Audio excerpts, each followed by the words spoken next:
جی تو ناظرین، ریڈ ڈرامے میں اب تک ہم نے دیکھا کہ سالار نکل رہا ہوتا ہے جیسے ہی ایمان کے بھتیجے کیکی میں جانے کے لیے، تو وہاں پہ اس کا بھائی آ جاتا ہے اور وہ اس سے بائک کی چابی لے لیتا ہے۔ سالار اس سے کہتا ہے کہ اسے ایک ضروری کام کے لیے جانا ہے، لیکن اس کے باوجود وہ اسے کہتا ہے کہ جو بھی کام ہے تم اپنا بعد میں کر لینا، فی الحال تمہارے لیے کچھ اور ضروری کام ہے، اور یہ کہہ کر وہ اسے روک لیتا ہے۔ سالار کی بہن کے رشتے کے لیے گھر میں کچھ لوگ آئے ہوئے ہوتے ہیں۔ اسی لڑکے کی بہن جو کہ گونگی بھی ہوتی ہے اور بہری بھی ہوتی ہے، وہ اس کا رشتہ سالار سے طے کر دیتے ہیں۔ دوسری طرف زین کی امی ہیں، زین کی منگنی میں جانے کے لیے بالکل بھی ریڈی نہیں ہوتی اور وہ تیار نہیں ہوتی اس بات کے لیے، تو وہ اس کو چھوڑ ہی جاتے ہیں۔ ایمان جب خود تیار ہو کر ہال میں آ جاتی ہے تو اسے ہال کی سیٹنگ وغیرہ تو بہت پسند آتی ہے، لیکن کیٹرنگ کا کام ابھی تک ادھورا ہوتا ہے کیونکہ سالار نہیں پہنچا ہوتا۔ اتنے میں زین وہاں پہ آ جاتا ہے اور وہ آ کر اس کی ہیلپ کرتا ہے۔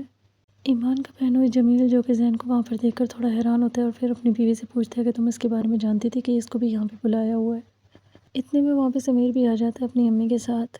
دوسری طرف سالار کا بڑا بھائی کامران سالار سے بہت زیادہ بدتمیزی سے بات کر رہا ہوتا ہے اور اس بات کو اس کا باپ دیکھ لیتا ہے اور وہ اسے منع کرتا ہے، جس کے بعد وہ اپنے باپ سے کہتا ہے کہ وہ صرف آپ کا سوتیلا بیٹا ہے اور وہ میرا کچھ نہیں لگتا۔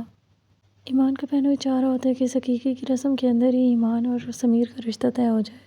ایمان جو کہ سمیر کی شادی کے بارے میں جانتی ہوتی ہے، وہ بھی اس کے لیے مان جاتی ہے اور وہ اس سے کہتی ہے کہ ابھی کر لیتے ہیں، اس کام میں دیر نہیں کرنی چاہیے۔ دوسری طرف سالار کو دکھاتے ہیں جو کہ کوئی ڈاکیومنٹ سائن کر رہا ہوتا ہے۔ یہاں پہ ہمیں پتہ چلتا ہے کہ یہ جو ساری پراپرٹی ہے وہ اصل میں سالار کی ہے۔ سالار کے پیرنٹس آپس میں بحث کر رہے ہوتے ہیں اور یہاں پہ ہمیں پتہ چلتا ہے کہ دراصل سالار کی جو سوتیلی ماں ہے وہ اپنی دوست سے پیسوں کے لیے اپنے ہسبینڈ کی شادی کرواتی ہے اور پھر بعد میں اس کو ایک پلان کر کے اس کو مار دیتے ہیں اور اس طرح سے وہ اس کی جائیداد کے اوپر قبضہ کر لیتے ہیں۔ بٹ سالار کے نانا کی وجہ سے کچھ قانونی لحاظ کی وجہ سے وہ جائیداد ان کے ہاتھ میں نہیں آتی اور وہ سالار کے نام پہ ہی ہوتی ہے۔ دوسری طرف عقیقے کے دوران ہی جب جمیل ایمان اور سمیر کے رشتے کی بات کرتا ہے تو ایمان کے ابو تھوڑے سے پریشان ہو جاتے ہیں، لیکن سمیر وہاں پہ سب کے بیچ بتا دیتا ہے کہ وہ شادی شدہ اور اس کی ایک عدد بیوی بھی ہے۔ اس کے بعد وہ جمیل سے کہتا ہے کہ سب کچھ جانتے ہوئے آپ سب کو دھوکہ کس طرح سے دے سکتے ہیں۔ اس کے علاوہ سمیر ان سے کہتا ہے کہ آپ کو صرف اور صرف مجھ سے پیسوں کا لالچ ہے، جس کے جواب میں جب جمیل کہتا ہے کہ نہیں ایسی کوئی بات نہیں ہے تو سمیر اس سے کہتا ہے تو ٹھیک ہے پھر آپ میرا ادھار واپس کر دیں۔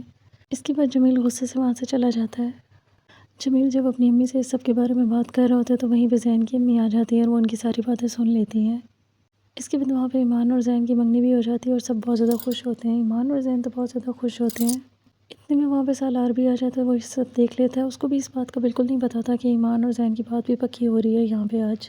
وہ بہت زیادہ اپسیٹ ہوتا ہے اور اس کے بعد وہ یہاں سے چلا جاتا ہے۔ گھر واپس آنے کے بعد زین کی امی اس کی پھوپھو سے یہی کہتی ہے کہ وہ زین اور ایمان کی شادی نہیں ہونے دے گی، جبکہ زین ان سب چیزوں سے بالکل بے خبر ہوتا ہے۔